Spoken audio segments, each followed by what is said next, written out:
we're going to be talking about the value of teachers needing teachers or coaches needing coaches. It's up to you on how you want to use that language. If you're not a coach and that doesn't resonate with you, if you've never had a coach, maybe it's something you want to get your interest piqued about today.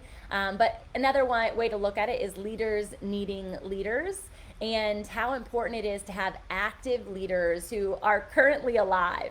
I think a lot of times we can quote incredible teachers, we can quote incredible coaches, and obviously Jesus is an element of the Bible, and people would look to him as a prophet if they're not walking in their Christian faith, but we know that he is also still an alive teacher. And so if you've never heard me talk before, if you've never heard me teach before, I am definitely a teacher as well, and I love to emulate the ultimate teacher. I'm a Christian business coach and really somebody who is passionate about branding, broadcasting, and business.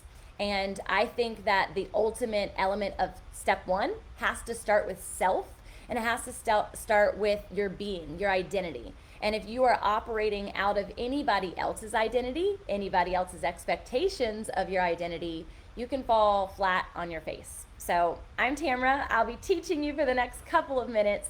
And I have 10 teachers that I'm going to reference, but sometimes time goes too fast, and I might save the second 5 for the second session that I have today at 11:45. But for those of you who are hanging out on Facebook Live with me or YouTube or any of the things, you guys can get all of it at once. I'm holding up, for those who are on Clubhouse, a deck of books. I love books. I don't know about you, but if you don't use them as a teacher that's really cheap or a coach that's really cheap, there is so much wisdom. I have shelves and coffee tables filled with them, side tables filled with them, and my kids are getting to that point now, and I love that they've taken over some of the tables in the house for their own books. But I'm going to go through a couple, and I hope that it encourages you to put them on your read list this year. I recently was reading, or actually listening, because I love Audible as well, to The Ruthless Elimination of Hurry. I mentioned it the last time I was on here, and I've completed it since then. And it was talking about the hours of time that if we dedicated what we tend to dedicate towards social media or towards Netflix or whatever TV viewing methodology you use, we would be able to read 400 books a year without second thought. 400 books, like that's crazy.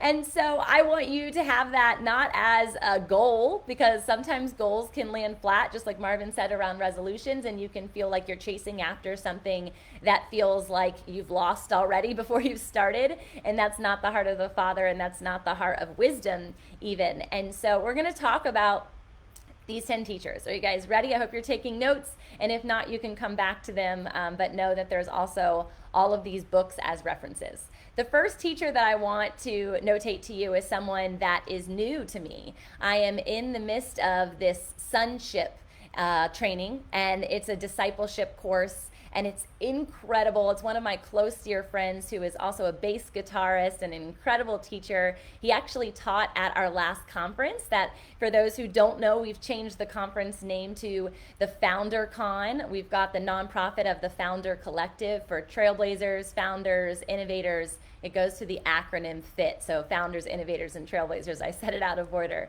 But his name is Jesse Wood, but the teacher I'm teaching you about is Curtis Blake, because he introduced me to him. And this concept is going to rock some of your worlds, because all you hear about is purpose and calling, and what is your purpose? What is your calling? Why are you here? What's your big why? And I heard him talk about this in the training, and it was talking about nowhere in the Bible does it say callings.